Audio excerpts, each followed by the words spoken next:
hablaremos de Isabel de Angulema. En el año 1200, en Francia, iban a casarse Isabel de Angulema, jovencita, y Hugo de Lusignan, que era conde de la Marche. Hugo era uno de los nobles más valientes, más ricos, más poderosos del reino. Tan importante era su linaje que el padrino de aquella boda era nada menos que el rey de Inglaterra, Juan Sin Tierra, que por entonces estaba en Burdeos.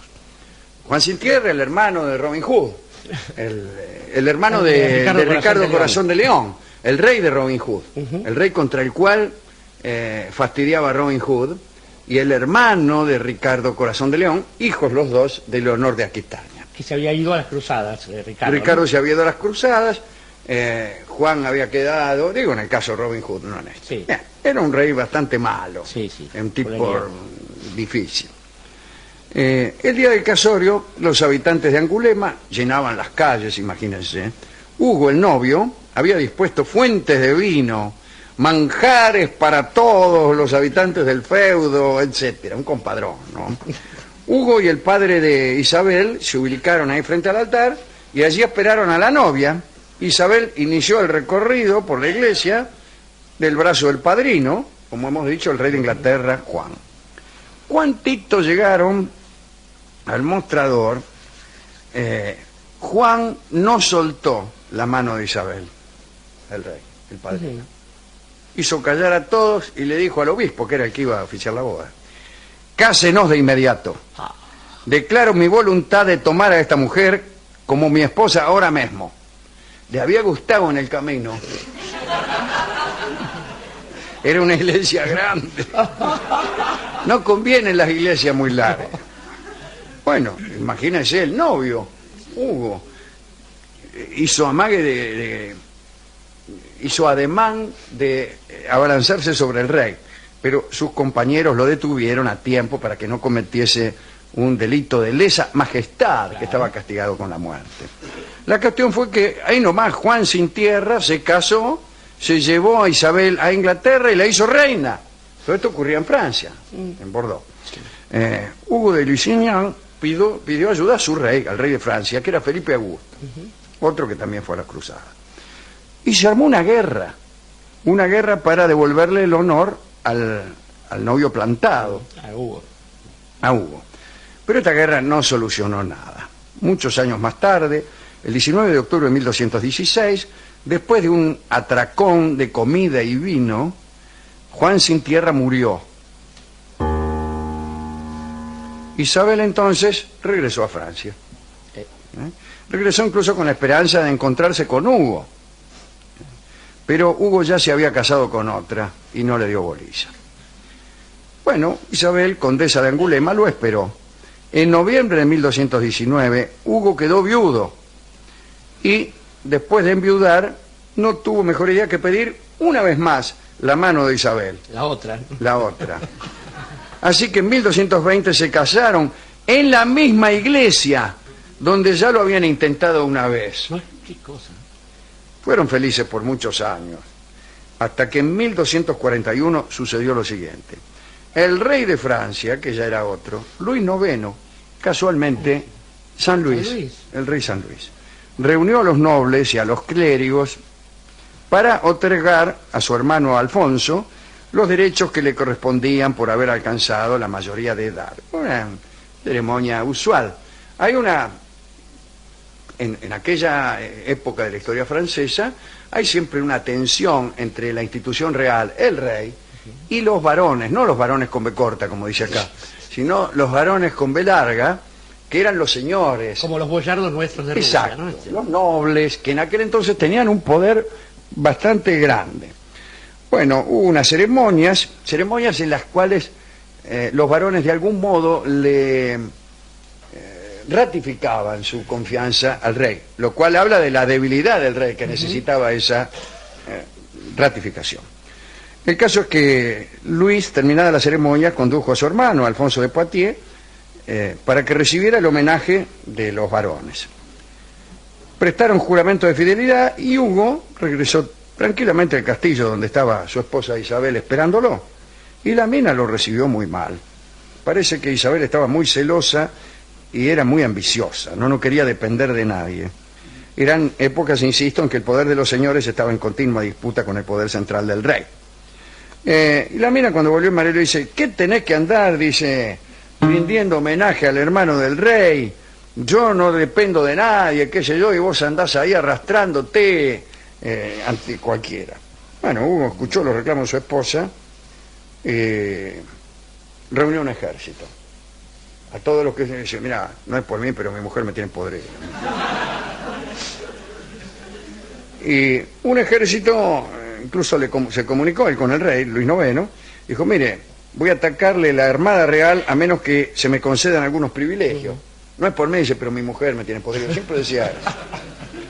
Bueno, al cabo de 2 días de conversaciones muy corteses, el rey Luis prometió escuchar a Hugo de Lusignan.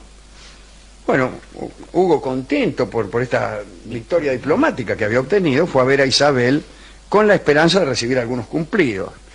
No.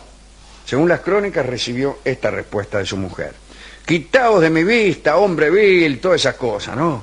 Abyección y oprobio del pueblo, habéis honrado a los que os desheredan, dijo, porque hablaba medio así, ¿no?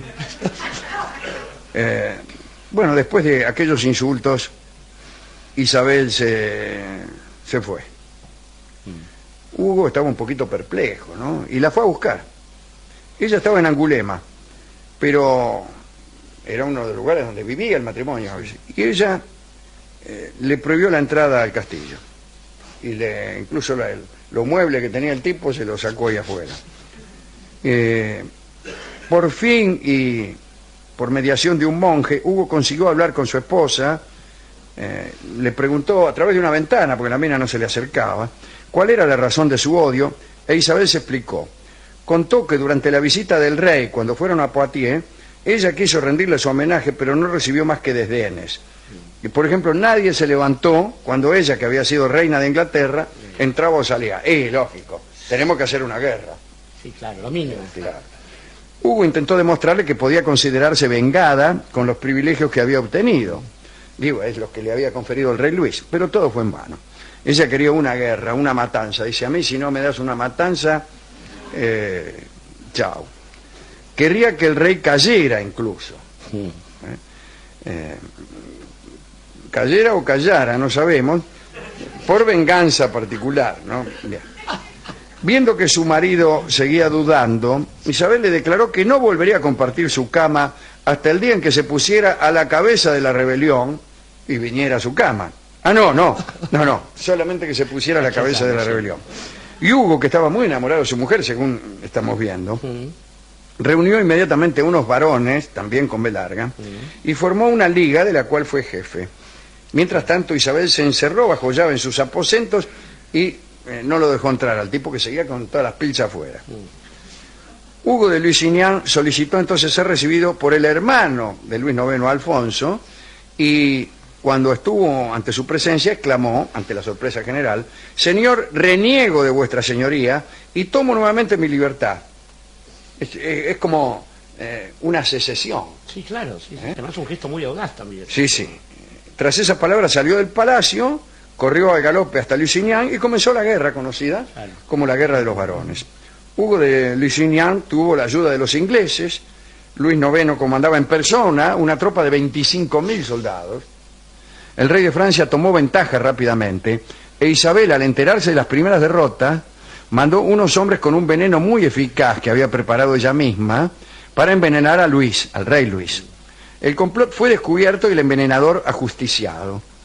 Ahora, el conocimiento de esa perfidia duplicó el ardor de los hombres que combatían por el rey Luis IX, y entonces los ingleses se replegaron y después se retiraron de aquella lucha.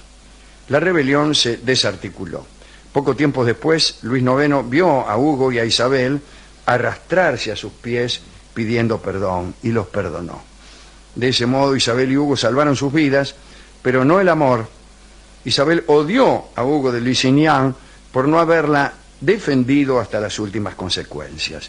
Le dijo a su esposo que su destino juntos había terminado para siempre y lo volvió a echar. Hugo de Lusignan, desolado, se fue a las cruzadas y murió. Isabel se refugió en una abadía y allí vivió hasta 1246. Una historia muy triste, solo porque unos cortesanos nos rindieron el homenaje debido a esta mujer. ¿A qué quieren dedicar? ¿A quién quiere dedicar esto, querido Dorio? Se hace cuesta arriba, Alejandro, pensar en una época en la que no estaba claro ninguna cosa, y pienso de pronto que los franceses siempre tienen la astucia de ponerse un santo al frente de los ejércitos, ¿no? Cuando no es Luis, es Juana de Arco, y de alguna manera siempre se las arreglan para quedarse con lo que los ingleses tampoco tenían derecho a tener. Pero en cualquier caso me parece que sería bueno recordar en este caso a esas otras mujeres que, lejos de asentarse en un capricho, después de haberse ido con el padrino además, ¿no? Que Sí, quiere claro. lavarlo en brazos. Mirá vos, después de la que se Te fuiste. mandaron, encima vienen con pretensión. Claro, traidora y además susceptible, ¿qué querés? Digo, y pienso en esas mujeres, usted ha nombrado hace un ratito a Leonor de Aquitania, también a una mujer que sin ser noble, creo que era Madame Poisson, la Pompadour, supo asumir los destinos que una mujer tiene al lado de un rey cuando lo que tiene delante de sí es el control del Estado.